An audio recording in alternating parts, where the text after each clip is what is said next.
Magandang gabi sa inyong lahat mga kaloto. Welcome sa PH Lotto Result.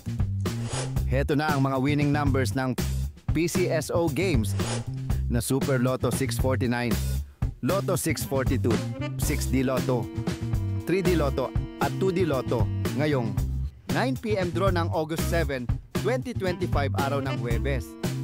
Para sa resulta ng Super Lotto 649 ngayong 9 PM draw.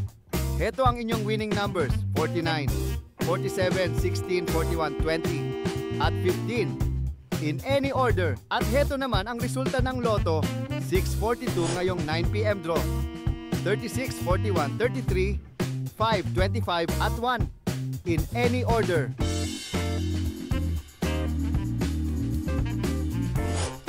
Kaloto, kung nagustuhan mo ang content na to, palike naman po. Dalawa pa lang po kasi ang nagla-like eh.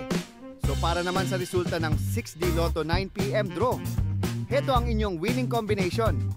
8, 2, 3, 2, 3, at 6 in exact order.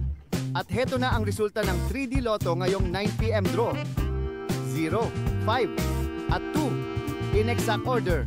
At para naman sa resulta ng 2D Lotto 9 PM draw, 20 at 2 in exact order.